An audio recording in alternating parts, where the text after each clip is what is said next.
O problema do solipsismo e do realismo e do idealismo na filosofia sartriana, mais especificamente em O Ser e o Nada. A partir de uma noção de experiência que envolveria, né, uma exemplificação utilizada pelo Sartre em O Ser e o Nada, né, ele faz, né, uma exploração acerca das questões que envolveriam os problemas do solipsismo, que envolveria a questão do realismo e do idealismo, né? O problema do realismo, ele seria dado a partir de uma determinada limitação, a partir da sua própria definição, digamos assim. Para afirmar que a consciência dos outros pode ser produzida ou é produzida por um tipo de ação de um mundo ontologicamente independente em minha consciência, Sartre, a partir dessa conclusão, pensa que isso se torna um problema de outras concepções de mentes insolúveis, né? E as razões, a partir dessa discussão, né, de um argumento análogo, né, a essa questão desse realismo exacerbado a partir da minha própria experiência, digamos assim, entre aspas, corpórea, a partir dessa noção realista, poderia, no máximo, demonstrar ou tentar mostrar que outras mentes são uma hipótese, né, são hipóteses, na verdade, baseadas na minha própria experiência, né? Mas essa ideia falha em não acompanhar ou modificar o nosso processo de reconhecimento imediato dos outros como presentes para nós. Muito menos se torna válida, né, quanto à certeza da existência do outro. É justamente essa questão que o Sartre coloca em evidência aqui. Outro problema que aparece, dessa questão do problema do realismo, é fazer com que a consciência dos outros pareça ou proceda através dessa corporeidade, enquanto o próprio corpo, né, como o realista a concebe, seria mais um tipo de objeto físico que não teria mais nada intrinsecamente a ver com a consciência do que qualquer outra parte do em si, ou da concepção da reverberação do em si, né, do outro para si mesmo. Então Sartre observa que mesmo que o corpo do outro esteja ligado diretamente a uma determinada substância pensante, mesmo que aparentemente, sua relação para comigo mesmo ou para com o outro, que nesse caso sou eu, é meramente externa. Mesmo se ele pudesse ser demonstrado que as outras mentes são uma determinada conjectura razoável, tudo isso que se seguiria seria uma razão para acreditar que essas outras mentes são análogas apenas diante de uma determinada representação daquilo que eu compreendo a partir da minha reverberação do realismo. Ou seja, o outro não teríamos a ideia de que o outro está presente em seu corpo, né? E isso seria o suficiente, né, para poder intuir que há uma presença, que há uma determinada presença, entre intuir uma diferença entre uma pedra ou uma árvore, ou intuir que o outro, existe um outro em um determinado corpo. Nesse sentido, isso deveria ser levado em consideração. Se eu posso inferir que, de certa forma, digamos assim, esse outro, por analogia, está reverberado a partir dessa questão, né, de uma presença corpórea, né, de uma determinada materialidade, né, eu também posso presumir essa suposta materialidade tanto numa pedra quanto numa árvore e etc. Esse é o problema que o Sartre coloca aqui acerca do realismo, né, apenas por uma analogia, apenas por um querer atribuir por uma determinada analogia de parâmetros estabelecidos a partir daquilo que eu penso da coisa ou do outro, né, ou qualquer coisa que seja nesse sentido, né. Colocado algumas elaborações que o Sartre faz a partir do realismo, né, para ele, o caráter meramente provável do conhecimento que o realismo nos coloca, com que não poderia ser igualado ao nosso ser intuitivo, traz uma determinada contaminação da concepção da existência dos outros. Então, esse realismo, Sartre nos sugere que, portanto, ele se resolve por uma curiosa inversão em idealismo quando enfrenta o problema do outro. O realista não tem escolha senão admitir que, no caso do outro, o esse do objeto é a sua própria percepção. Já o idealismo, em detrimento disso, ele explora alguns detalhes disso a partir de Kant, que se posicionaria em relação ao problema da intersubjetividade da cognição, né? A condição de possibilidade kantiana, né? E considera que o outro pode ser tratado como uma categoria constitutiva da experiência como a causalidade, né? Como reguladora. De qualquer modo, Sartre utiliza a situação de que o idealismo é essencialmente tão sem esperança quanto o próprio realismo. Para o idealismo, o outro se torna uma representação pura. E mesmo se o idealismo pudesse fornecer bases racionais para essa implementação dessa representação, para supostamente facilitar uma unificação da experiência e de determinados sistemas coerentes de representação, a previsão das minhas futuras representações e assim por diante deveriam falhar no limite para permitir uma determinada possibilidade de uma relação real com o outro, né? É os limites da condição de possibilidade, digamos, do aparato cognitivo kantiano. Ou seja, o outro pode ser concebido pelo idealismo como real e como um sujeito, mas nunca é dado na intuição e é sempre pensado como um objeto. De certa forma, é neste sentido, né, que o Sartre ele vai reverberar as críticas tanto à questão do realismo quanto à questão do idealismo, né, que seriam, em certos aspectos, né, nutridos, perpassados, inevitavelmente, por idealismos mesmos em determinados sentidos. Como é que eu posso experimentar que o outro, como é que eu posso, de certa forma, conceber através desse realismo que o outro é dotado, digamos assim, de uma determinada substanciação, né, que pode ser comparativa, isso filosoficamente falando, né, pode ser comparativa à minha constituição enquanto para si, enquanto para mim mesmo, né, enquanto representação da minha autoconsciência. O outro, enquanto perspectiva do realismo, sempre se reverbera por analogia. E para poder concluirmos que, de certa forma, o outro constitui-se enquanto o outro, será sempre a partir de uma dose de idealismo, né? Digamos assim. Já o idealismo, por exemplo, o idealismo kantiano, que tenta superar, inclusive, essa própria relação, né, digamos assim, né, das impossibilidades de um determinado empirismo em detrimento do idealismo, né, a Revolução Copernicana, ele internaliza, na verdade, um determinado idealismo que se pressupõe a partir de uma delimitação da concepção do fenômeno. E esse fenômeno sempre pressupõe um determinado aparato cognitivo que se colocará enquanto limite das suas próprias possibilidades de conhecer o outro sempre se colocado, ainda assim, como uma relação de objeto, mesmo que limitada, né, como um conhecimento do fenômeno, como um conhecimento sempre relacional, em detrimento das minhas percepções ou das limitações das minhas percepções, né. Posteriormente, o Sartre vai elaborar algumas questões e alguns diálogos com Hegel, Husserl, né, e o próprio Heidegger, né, tentando demonstrar em que aspectos, de certa forma, ele vai valorizar a filosofia desses pensadores, né. Para ele, Kant está além da experiência e radicalmente distinto de um self empírico, né? Dito isto, Sartre argumenta que o outro, enquanto pressuposto, é um mero significado, é uma mera representação, é um mero fenômeno, como eu já tinha dito aqui, né? Uma espécie de ausência, uma categoria suplementar e não um real ser ou não um real sendo. Em segundo lugar, né, quando ele vai dialogar com Husserl, a partir da própria leitura do Sartre, ele traz à tona, né, uma medida de ser que permanece, no caso, a partir da abordagem de Husserl, numa impossibilidade de conhecer o outro como ele conhece a si mesmo.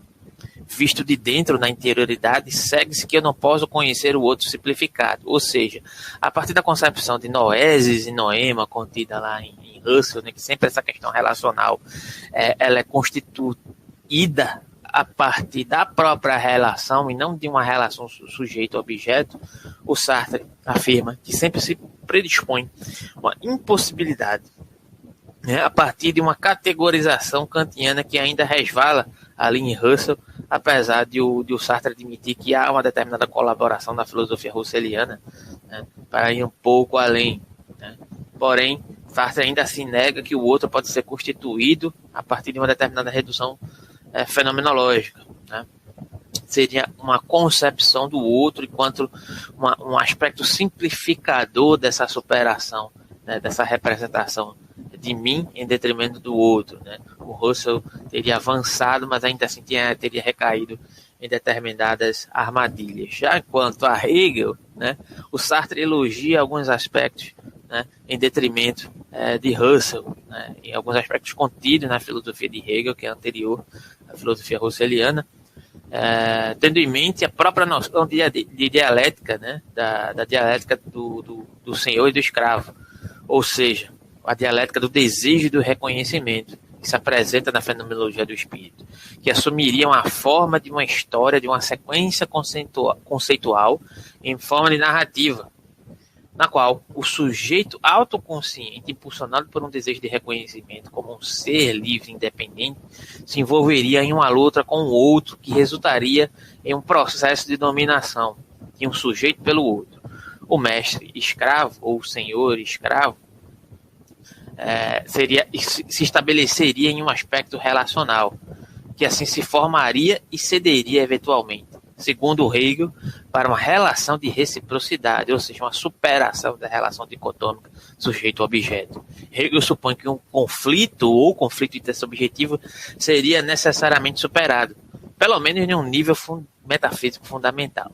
E isso que toma o seu lugar é a vida social baseada em uma concepção mútua regulamentada por princípios de direito. Entretanto, o Sartre usa essa deixa, né, para, de certa forma, fazer uma crítica a essa concepção geral da filosofia de Hegel, né, que se estende a determinados princípios básicos, né, que, de certa forma, vão ser aspectos mais fundamentais da filosofia de Hegel, do modo geral. Na medida que a crítica de Sartre a Hegel está ligada justamente ao problema de uma suposta cognição intersubjetiva, e as principais são, em primeiro lugar, que o idealismo de Hegel, a tomar a consciência do outro, bem como a autoconsciência, estaria em uma relação de conhecimento, ou seja, que reduz o eu e o outro a uma simples objetividade. E mesmo nessa base, não conseguiria mostrar que o episódio objetivo um episódio objetivo de conhecimento mútuo, que seria necessário para o reconhecimento hegeliano poder ser realizado. Ou seja, dentro do processo, né, da relação, da superação da relação sujeito-objeto, o Sartre afirmaria que há uma determinada igualação dos conceitos ou das projeções enquanto objetos para poder haver esse movimento. Isso é a crítica que o Sartre faz ao Hegel nesse sentido, apesar de se valer do próprio Russell, de se valer do próprio Hegel, né, digamos assim, para, de certa forma, provocar a sua crítica, digamos assim, ao realismo, ao idealismo e às filosofias que se encerram enquanto solipsismo, porque essa é a crítica que se reverbera aqui nesse momento em O Ser e o Nada. A crítica do Sartre ao solipsismo de um modo geral, que aparece no idealismo, que aparece no realismo, né? Ele encontra nesses pensadores determinadas ferramentas para a superação desse processo, mas ao mesmo tempo encontra determinadas falhas diagnósticas explícitas aqui, né? Já em Heidegger, haveria uma determinada falha compartilhada a partir de Russell e Hegel, que ele se debruça, que ele explora, né? Eles continuam a considerar a relação de si mesmos e outro, embora o concebam corretamente como algo interno, como algo realizado através do conhecimento, né? Ou do reconhecimento, ou do conhecimento. Já Heidegger carrega uma intuição de que Hegel, que depende do outro, né, na sua concepção de ser, enquanto finalmente ele se libertaria dessa concepção, dessa relação ontológica a partir do pressuposto de primazia do conhecimento. Heidegger, em Ser e Tempo, afirmaria que o mundo do Dasein é um Ser-Com, é um Mitsein, né, ou como um de seus modos fundamentais, né? Estamos sempre um para com o outro, né, em um sentido de que não estamos postos como pedras ou martelos. Este é mais um exemplo da própria estratégia heideggeriana de minar esses problemas epistemológicos, voltando às estruturas fundamentais do Dasein. Sartre, nesse sentido, concordaria que isso permite que o problema do outro seja visto como um falso problema, né? Entretanto, uma das objeções de Sartre a Heidegger é que ele caracterizou erroneamente a relação ontológica do eu e do outro, como Hegel pressupôs erroneamente, representando o modo fundamental da existência intersubjetiva como algo conflituoso, necessário de ser superado. Heidegger pega um particular a partir de uma determinada relação ôntica e atribui isso a uma relação de ser com o outro e projeta isso no nível ontológico primordial da relação de si mesmo com o outro. Sartre, interpretando isso desse modo, entende isso como arbitrário, uma vez que estar com o outro é apenas uma das muitas relações possíveis. Existe também, por exemplo, ser contra o outro, ser pelo outro, e aí já são outras questões que o Sartre vai explorar. Então, dito de modos gerais aqui, né, a questão que o Sartre tenta elaborar, né, é a partir da questão da elaboração do problema do solipsismo em escolas que vão se pautar pelo realismo e pelo idealismo, né, que vão se reverberar em filósofos como Kant, como Russell, como Hegel, no próprio Sartre, né? Aqui eu estou me baseando nas concepções sartrianas a partir desse diálogo, né? E aqui tem questões inúmeras, né? A questão da diferença ontológica em Heidegger, que vai se reverberar justamente pela constituição, digamos assim, do ente mais fundamental de todos, né? Que é o Dasein, que é o ente que pode se perguntar pelo ser, e a partir dessa pergunta pelo ser, o Sartre vai identificar, de certa forma, uma determinada primazia em detrimento do Hegel, pois o Hegel, por mais que tente superar essa relação dicotômica no seu modo, né, filosófico de expressar a sua abstração do real, pretendendo se superar da relação sujeito-objeto, de acordo com o Sartre, ele vai manter uma nivelação desses conceitos ou dessas abstrações do real por uma relação que vai se igualar por uma relação necessariamente de objetos, né? Dessa projeção do ser para si, né? A partir da filosofia sartriana, dessa minha relação de projeção para com o outro, que vai se estabelecendo uma nivelação enquanto objetos igualados, né? E aí, para Sartre, seria este o erro de Hegel. Não quer dizer que necessariamente seja assim, mas que o Sartre trata nesse parâmetro, né? Que o Russell, apesar de dispor de determinadas ferramentas fenomenológicas, né? Como a questão do noêmio e da noesis, né? Compondo essa relação de uma pretensa consciência com seu objeto, como uma relação integralizada. Ainda assim vai manter determinados aspectos kantianos, que estariam reverberados a partir desse idealismo fundamental, né, que é um idealismo cognitivo. Isso ainda vai estar suplantado na filosofia do Russell, né? E, de um modo geral, o Heidegger, né, dialogando com Hegel, apresentaria, de certa forma, uma composição a partir da sua relação de Mitsein, né, uma alternativa epistemológica mais plausível, talvez, né, quando ele se coloca que ser é sempre ser um com o outro, né? É sempre uma correlação, ou como diria o próprio Peter Sloterdijk, né? A coexistência precede a existência. Entretanto, para o Sartre, né, ainda assim haveria um erro de conceber esse ser ôntico, né, esse Dasein, né, que pode se perguntar pelo ser, enquanto composição de objeto ôntico primordial, pois pode se perguntar pelo ser, como algo que se compõe diante de uma representação ontológica, diante dessa coparticipação, diante desse ser um com o outro, pois o Sartre iria explorar e vai explorar isso em O Ser e o Nada em outras perspectivas, né, para além dessa questão. Então a problemática está dada. Não é a pretensão trazer a solução dessa questão aqui, porque é uma questão extremamente extensa, né? Mas é para exemplificar a percepção do Sartre nesse trecho, a partir dessas questões elaboradas, a partir das luzes de um comentário ao Ser e o Nada, a partir do Sartre, né? De como ele coloca algumas questões críticas a partir do realismo e do idealismo, e como isso se reverbera em um tipo de solipsismo, e como isso, de certa maneira, é inevitável, né, de acontecer. Inclusive, creio que isso vai reverberar na própria filosofia do Sartre, e vai servir de crítica para ser usada contra ele mesmo, posteriormente, né? Mas era mais ou menos isso que eu queria trazer hoje. Se gostou do vídeo, se ficou alguma questão a ser colocada aí, deixa teu comentário, deixa teu like, né? Deixa teu dislike, deixa tua dúvida.